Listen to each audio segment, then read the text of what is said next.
Hello everyone, welcome to the daily newspaper analysis brought to you by Shankar IAS Academy, 24th May 2025. Displayed here are the list of topics that we'll be discussing. The first topic, Japanese encephalitis. We are discussing this because recently we saw an increase of this infection in the state of Tamil Nadu. And the next topic is about polar bear. So, as a part of animal diplomacy in 1950s, the Madras government brought a polar bear from USSR, and later it died because of infection and this climate. And in this topic, we'll be discussing what is that issue, and we will also see some of the important facts about the polar bear. And the third topic is about the wetlands, because recently on the International Day of Biodiversity, the State Forest Department of Tamil Nadu released the synchronized bird survey, and we will be discussing what are the important findings in the bird survey. And the next article, it is a mains article. It is about the how the Indo-Pakistan conflict or the tension is affecting the entire South Asia. And the next topic is soft power. So in this topic, we will be discussing what is the contemporary relevance of the soft power in the world. So without much delay, let's begin our discussion with the first topic. Rise in Japanese encephalitis cases prompt Tamil Nadu to expand vaccination coverage. The article is taken from The Hindu. Recently, a study conducted by CMC Vellore and the Directorate of Public Health identified that the Japanese encephalitis infection are increasing in the state of Tamil Nadu, and Chennai, the capital, contributes highest number of cases. And between 2022 and 2024, nearly 306 cases recorded in the state. And in the year 2022 alone, 120 plus cases recorded in the state. And now the Directorate of Public Health has decided to increase the vaccination coverage to combat the Japanese encephalitis. So let us discuss more about this article. So increase in the number of Japanese encephalitis cases. So 306 cases reported in Tamil Nadu between 2022 and 2024, and the highest number of cases were recorded in the year 2022, that is nearly 120 cases, and in the year 2023, 112 cases recorded in Tamil Nadu, and in the year 2024 there is a reduction, that is 74 cases, and the most affected age group because of this Japanese encephalitis is between the 10 and 19, and that comes around 24.2% of the total infection. And gender disparity, the males are most affected than the female. So in the total infection, nearly 62.4% are male, while the 37.6% are female. And coming to the geographical spread, so in the capital Chennai recorded the highest proportion, that is around 40.5%. But the major concern is the rise of the non-endemic districts. So these infections are actually not native to the the districts which are currently recording the Japanese encephalitis infection. So that is another concern of raised by the study, and that includes the non-endemic districts includes Chennai, Kanjipuram, Chengalpet, and Tenkasi. Coming to the environmental factors behind the in rise of Japanese encephalitis, so you can see that the spread linked to paddy field, bird sanctuaries, pig population, field wells, and habitat of erudite birds like herons. So what is the common, how this, these areas contribute to the spread of Japanese encephalitis? These areas will act as a, breeding ground for the mosquito culex. So Culex species mosquito, this species is responsible for the spread of Japanese encephalitis, and all these areas, that is paddy fields, bird sanctuaries, pig population, field well, and habitat of erudite birds can act as a breeding ground for the Culex mosquito, and this mosquito will spread this infection from these animals to the human. And you have to remember that human is a dead end. That means from human to human, this infection will not spread. So human is a dead end, and the peak occurrence of this infection happens in the post-monsoon and winter time due to the increased breeding of the Culex mosquitoes. And coming to the certain facts about the Japanese encephalitis, so it is a mosquito-borne flavivirus, and it is the vector, that is the carrier is Culex mosquito, and it is a zoonotic disease, that is it is spread from animals to humans. Right, and the human role, human is the dead end host. That means from humans, this virus will not spread further. And the symptoms are mild. Sometimes, mostly it is mild, including fever, dizziness. But in severe cases, this can lead to the infection can lead to neurological issues. And currently, we don't have any antiviral treatment, only supportive care and vaccination. So we are using the vaccine, GenVac, to vaccinate the people to prevent the infection, Japanese encephalitis. And currently the WHO recommended the increased vaccination in targeting the endemic areas. So coming to the prelims practice question, the question is consider the following statements regarding Japanese encephalitis virus. Statement 1, humans are amplifier host in the transmission cycle of Japanese encephalitis virus similar to pigs and birds. And statement 2, the prevalence of Japanese encephalitis is higher during the post-monsoon and winter season due to the breeding pattern of vector species. And statement 3, universal immunization of Japanese encephalitis is restricted only to endemic districts as per the WHO guidelines. And statement 4, environmental factors such as presence of paddy fields, pig population, influence of pig population, and the spread of Japanese encephalitis in the rural and peri-urban areas. Which of the statements given above is or are correct? Option A, 1 and 4 only, option B, 1, 2 and 3 only, and option C, 2, 3 and 4 only, and option D, 1 and 4 only. See, the correct answer is actually option A, 2 and 4 only. The humans are amplifier host in the transmission cycle of the Japanese encephalitis. No, human is a dead end host. That means from the humans, the infection will not spread further. So therefore, the statement 1 is incorrect. And coming to the statement 3, universal immunization of Japanese encephalitis is restricted only to the endemic districts as per the WHO guidelines. No, it is not only restricted to the endemic districts. The vaccination is it is covering vast areas. Therefore, this statement is also incorrect. Therefore, the correct answer is option A, 2 and 4 only. Let's check. Yes, the correct answer is option A, 2 and 4 only. So with this, we will move to the next article. A polar bear cub gifted by Russia couldn't survive the Madras heat. The article is taken from Hindu. We know that in the year 2023, India reintroduced the cheetah from Namibia. Like that, in 1955, on the request from Madras government, the Russia, that is USSR, gifted a 7-month-old polar bear cub. But unfortunately, this polar bear cub couldn't survive in the heat in the climate of Madras, and it died in the year 1959. And this issue has raised a lot of concerns about the animal diplomacy and its ethics. And not only about the animal diplomacy, it also raised concerns about the ex situ conservation of species in unsuitable climates.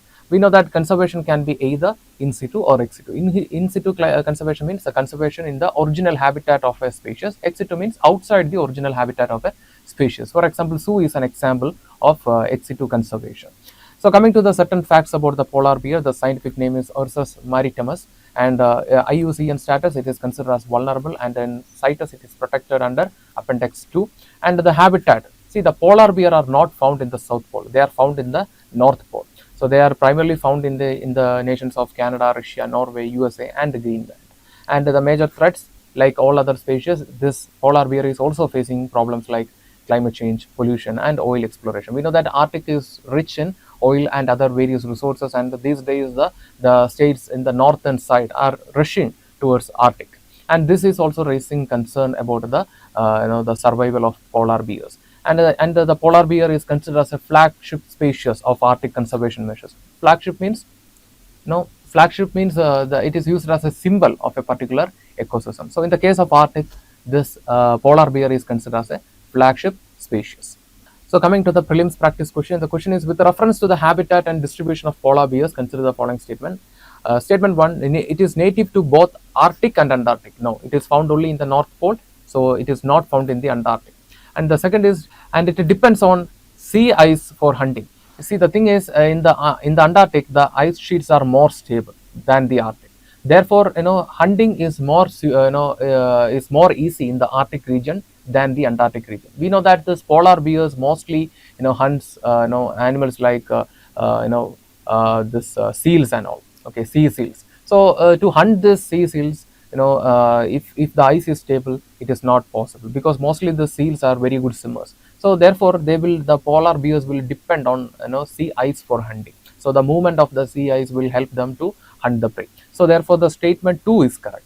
And coming to the Russia, statement 3, Russia and Norway are the part of their range. Yes, so they are found in the northern hemisphere. So therefore, Russia and Norway are the part of their range. Therefore, the correct answer is, so if we can eliminate the statement 1. So if we eliminate the statement 1, we will come to the option B, that is 2 and 3 only.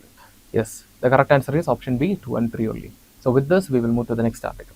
Tamil Nadu records 7.8 lakh birds, 798 species during synchronized survey. The article is taken from Indian Express. We know that on yesterday, the International Day of Biodiversity was observed, and the State Forest Department of Tamil Nadu released this Synchronized Bird Estimate 2025 report.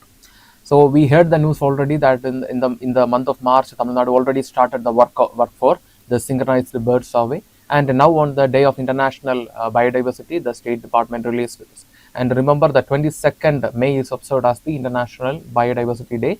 And what is the theme for this year? The theme is harmony with nature and sustainable development. So this is a theme for this year's International Biodiversity Day. So coming to the report, so it is a synchronized bird survey. So what is meant by synchronized bird survey? Something happening in the same time, right? That is what meant by synchronization. So synchronized bird survey means before conducting the survey, the scientists or the observers will, they will determine certain spot. So they will determine 5 to 6 spots, and what happens is that they will conduct the observation simultaneously. So this method is known as synchronized bird survey. That means conducting the observation in predetermined locations simultaneously. This method is known as synchronized bird survey, and it is released by the Forest Department on the day of International Biodiversity. And out of we found nearly 397 wetland bird species, and out of this 397, 136, that is around 34%, are long distance migratory birds. And coming to the wetlands, what is meant by wetland? Wetland can be simply defined as an ecotone located between the terrestrial and aquatic ecosystem. This can be a man-made ecosystem or natural ecosystem. For example, the Tawa reservoir in Madhya Pradesh is also considered as a wetland, and that is a Ramsar site, but it is a man-made reservoir. So like that, the wetland can be either man-made or natural. Okay, and another thing is that wetlands are known as the kidney of the nature because of its ability to absorb the pollutants. So coming to the types of wetlands, we have the coastal wetlands, which is located between the coastal area and the sea, or it usually found in the place where the sea meets the coastal area. For example, sometimes we can see this coastal wetlands in shorelines, mangroves, beaches, and coral reefs. And coming to the second type is the shallow lakes or ponds. So this can be permanent or temporary wetlands. For example, the salt lake, crater lakes, and vernal ponds. So here the water will be collected in this in this crater or in this depression, and for a temporary period of time, or for permanent, this can become a wetland. And the next is the marshes. Marshes are the flooded grassy areas, can be found in both tidal and non-tidal region. And coming to the swamp, so it is also a waterlogged region, but it is dominated by the trees and shrubs. But in the case of marshes, it is dominated by the grasses. In the case of swamp, it is dominated by the trees and shrubs. And the next is a bog. Bog is another type of wetland, and the major feature of this bog is the peatland. That means the soil is a result. The formation of the soil is a result of accumulation of the decomposed matter of many organisms, and this is known as peatland. Okay, and this is here the water movement will be very slow. And next is the estuaries. Estuaries are also an ecotone, which it is a place where the fresh water meets the salt water in the sea. So estuaries can be also considered as wetlands. So coming to the recent Ramsar sites that is added between 2024-25. So in February 25 itself, we can see the Sakkarakotai bird sanctuary in Tamil Nadu, Tirthangal bird sanctuary in Tamil Nadu, and the Ketchiapalri wetland in Sikkim, and it is a Sikkim's first Ramsar site, and Udva Lake in the Jharkhand, and it is a first Ramsar site of Jharkhand. So these are the recent additions to the Ramsar list from India. So coming to the prelims practice question, the question is, with reference to the Ramsar sites in India, consider the following statement. Statement 1, Tamil Nadu has the highest number of Ramsar sites in India. And statement 2, Kerala has the largest number of wetlands in India. And statement 3, all Ramsar sites are also UNESCO World Heritage Sites. Which of the statements given above is or are correct? Option A, 1 only, option B, 2 only, option C, both 1 and 2 only, and option D, 1, 2, and 3. See, the correct answer is option A, 1 only. It is more like a factual question, but we can eliminate this statement 3 because it is a kind of extreme statement. All Ramsar sites are UNESCO World Heritage. No, it is an extreme statement, so we can eliminate it. So once we can eliminate the third statement, we can eliminate the option D. So the Kerala has the highest number of wetlands. Now Tamil Nadu has the highest number of wetlands, and nearly 20 plus. Okay, and recently the Nanjarayan bird sanctuary and Kaliveli bird sanctuary in Tamil Nadu also got Ramsar designation. Okay, so therefore the correct answer is option A, 1 only. So Tamil Nadu has the highest number of Ramsar sites in India. So with this, we will move to the next article.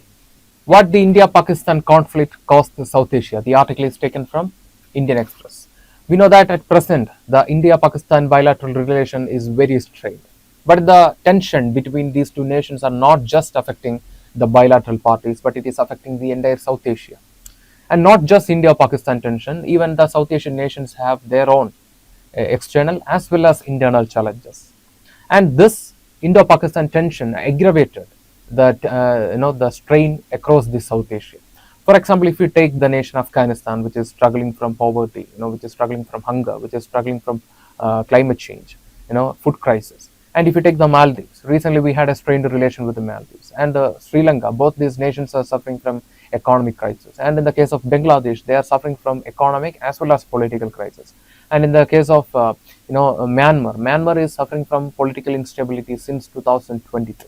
And if you take the case of Nepal, recently we are seeing a political instability in the form of conflict between the pro-royalist and pro-democratic groups. So in this way, the entire South Asia is facing problem. And this Indo-Pakistan conflict in the present days are aggravating this tension. And recently you can see that there is a collapse of trade, not just between India and Pakistan, but also between other nations in South Asia. For example, recently we had to block the fruits from Afghanistan in the Wagah border. And the next is SAARC economic paralysis. That means we can see that since 2014 there were no SAARC summits, and it acted as an open platform to discuss the matters between the South Asian nations. But no summit held since 2014. And the next is shrinking intra-SAARC trade and the rise of BIMSTEC. So since 2014 there is no SAARC summit, and the SAARC trade between the trading between the SAARC nations are also reducing. While on the other side, the BIMSTEC, that means Bay of Bengal Initiative for Multi-Sectoral Technical and Economic Cooperation. So this forum is rising these days, but it is also limited because of various reasons, like I mentioned in the beginning. And the next is the most affected regions are Bangladesh, Nepal, and Afghanistan. So what are the key challenges present in the South Asia? First is the Indo-Pakistan rivalry. So it is blocking forum and trade. For example, the forums are very important, like BIMSTEC or SAARC are very important to discuss the problems and issues faced by the South Asian nations. But because of this tension between India and Pakistan, it is spreading to other regions as well. And the next is the structural flaws within the SAARC. That means lack of unity and no scientific way of dispute resolution. And the next is fall of intra-regional trade. So comparing with the ASEAN, which constitutes around 25% of the global trade, the SAARC trade is just 5%.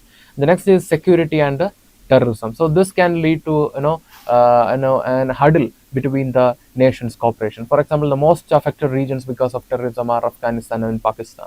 And the next is a geopolitical calibration. We can see that the rise of forums like BIMSTEC and Indian Ocean Rim Association, but the growth of these platforms are limited. And at the same time, the growth is often checked by the conflicts between major powers like India and Pakistan. And coming to the impact, first is the economic impact. So if you take the case of 2018, the India-Pakistan bilateral trade was stood at the value of 2.5 billion, and in the year 2024 it is zero. And we can see that the Pakistan already fell into an economic crisis in the post pandemic time. And the shrinking of intra-trade between the SAARC nations, like I mentioned, comparing with the ASEAN, it is just 5% of the global trade. And the disruptions in Bangladesh, Nepal, and Afghanistan. So Afghanistan, they are facing food crisis. They are facing the the problem of terrorism and other instability. And next is a strategic. That means loss of regional autonomy. Especially, it is very evident in the case of China's Belt and Road Initiative. So, China, recently the Sri Lanka and Pakistan, they're all fell into a debt trap with China, right? So you can see that a part of the BRI is going through Pakistan also. So Pakistan has no other option. This type of policies will affect the autonomy. And you can see the Hambantota, port in Sri Lanka. China got it for 99 years. So you can see that in this way, the nations in the South Asia are falling into different economic trap or financial trap.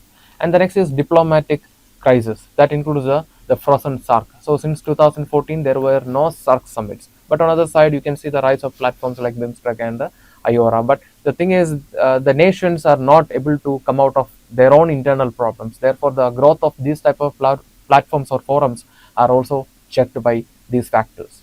And coming to the way forward, what can be done? how we can revive the South Asia. First is decoupling the SAARC from Indo-Pakistan issues. So Indo-Pakistan issues is the present tension is affecting the South Asia, and so we have to decouple the SAARC from Indo-Pakistan. So in that way, the nations who are willing to cooperate, they can cooperate. And the next is reviving the track to diplomacy. Track to diplomacy refers to the diplomacy, other than the official channel. For example, academic cooperation, cultural cooperation, like that.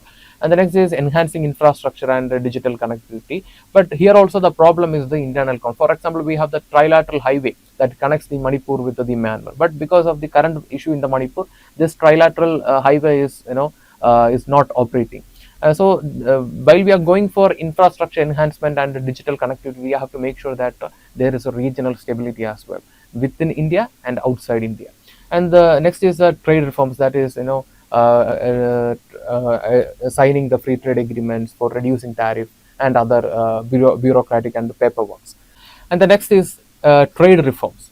So this will help the nations to come out of economic crisis. So therefore, the nations can come together and they can sign the free trade agreement, and that will help them to reduce the tariff and other hurdles that prevents the nations from trading.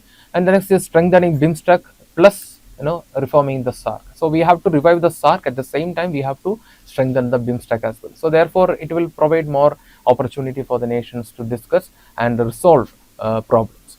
And the next is build regional conflict resolution mechanism. So this is very important, because whenever we are going for any type of enhancement or other type of developments, we have to make sure that there is a platform to ensure stability, as well as there is a platform to resolve the problems within the nations. So coming to the mains practice question, the question is, discuss the impact of prolonged India-Pakistan conflict on regional cooperation in South Asia.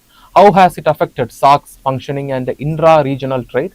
Suggest alternative pathways to revitalize South Asian integration in the current geopolitical context. So it's a 15 marks question, and you have to write around 250 words. Write the answer and post it in the comment section. So in this video, we discussed how the present Indo-Pakistan tension is affecting the South Asia, and what are the other crises or problems faced by the South Asian nations, and what can be done. So this is the crux of our discussion. So based on this, try to answer this question and post it in the comment section. Now it's time to move to the next article.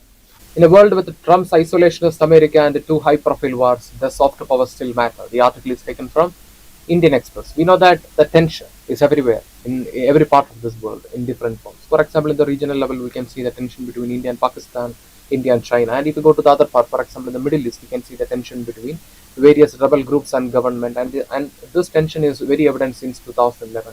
And recently, we saw the downfall of the Assad regime in Syria.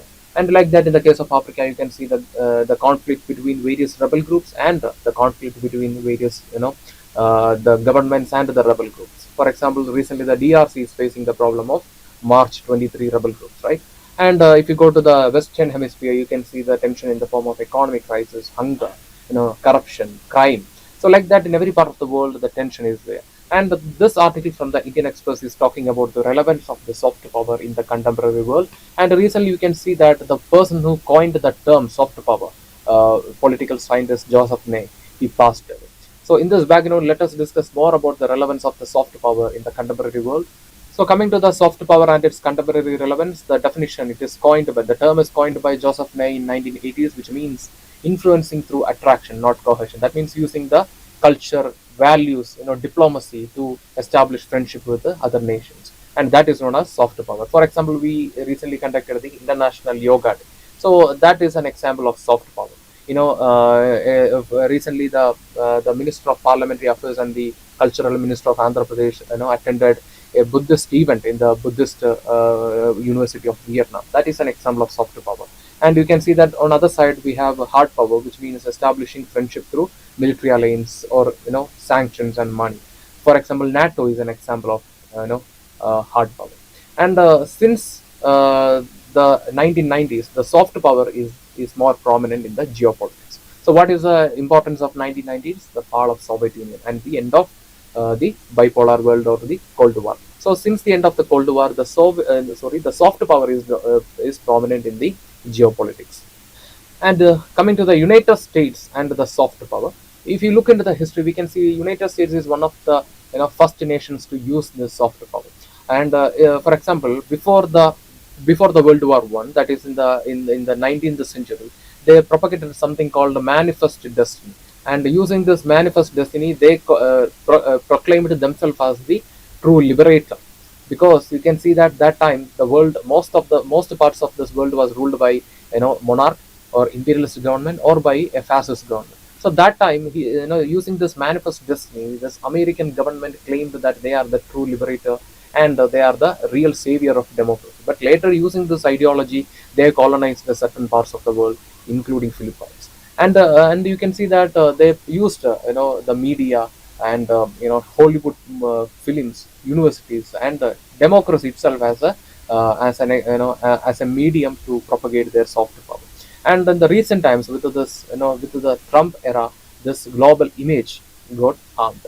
And recently, you can see that in the second term of the Trump administration, they cut budget to the U.S. aid, that is United States Agency for International Development. And recently, we had an article in the Hindu newspaper, or Indian Express, which was talking about how the U.S. aid, that means the withdrawal of this U.S. aid, affects the Rohingyan refugees in West Bengal, sorry, in Bangladesh. So if possible, go and read that article.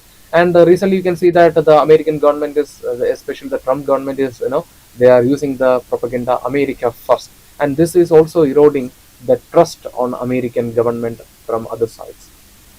And the next is cut to the USAID, that is United States Agency for International Development. So recently, you can see that there was an article in the Indian Express which was talking about how the withdrawal of the United States Agency for International Development affected the Rohingya refugees in the Bangladesh. So in this way, once America was considered as a biggest contributor to the global food security. At the same time, they were also considered as biggest contributor to the UN. But these days, the America is withdrawing from all these areas, and this is affecting the global trust on America. And recently, you can see that American government, especially the Trump government, is going forward with the slogan "America First." That is also affecting the America's previous image. And that's why you can see that since the 2016, especially with the beginning of the Trump administration, you can see that there is a significant reduction of decline of the American influence across the world. And you can see simultaneously recently, the rise of various other powers, for example, China, South Korea. That is also challenging the America's position in the global arena. And coming to the soft power of China, China is using Confucius Institutes for cultural promotion, and they are also using media channels like CGNT and China Daily. And the major, aid or the weapon of China, soft power weapon of China, is the education aid and the infrastructure diplomacy. For example, recently they signed an agreement with the Sri Lankan government. Through that, they got the Hampantota port. And at the same time, they brought the biggest infrastructure initiative, that is Belt and Road Initiative. And currently, the Pakistan is a member to this Belt and Road Initiative, right? And they are also investing in various other infrastructure projects in Africa. And China has a biggest investment in lithium in the Congo. So in that way, China is using the education and the infrastructure development as a tool for promoting their soft power. But at the same time, you can see that they have only limited global trust due to the authoritarian government or the one party rule in the China. Therefore, the cultural appeal of the China is weaker than their economic power. But coming to the case of India, it's not like that. India, we have a rich tradition, we have rich history of culture. So India is a land of Jainism, Buddhism, Hinduism. So like that, India can use all these traditions for promoting the soft power. And at the same time, you can see that the Indian community is the biggest global diaspora. So therefore, we can use the diaspora also to establish relation with other nations. For example, the Indian diaspora is the third or the second largest diaspora in the United States, and it plays a significant role in the U.S. electoral outcome. So therefore, the well-being of the diaspora, the Indian diaspora in the United States, is essential for for the political purpose as well. So that's why we can use the diaspora as a cultural ambassador. So, and we can also use other assets like yoga, Bollywood movies, and you can see that once the Bollywood movies was an important soft power tool that strengthened the soft relation between India and the USSR. Even today, you can see lot of fans for the Bollywood movies are there in the different parts of Russia and many post-Soviet nations. And Ayurveda, India is known for Ayurvedic tradition, and we have the Ministry of Ayush for the promotion of Ayurveda, Unani, and other traditional medicines in India. And you can see that it is it is cost effective. At the same time, it does not have any side effects. Therefore, many foreigners will choose this Ayurveda. And cuisine, we have rich or diverse food and tradition. So we can promote this also. And we have the institutions like Indian Council for Culture Relations. They are working under the Ministry of Foreign Affairs, and this council is responsible for enhancing India's soft relation. And we have the Yoga Day and the cultural festivals. So we conducted the International Yoga Day, right?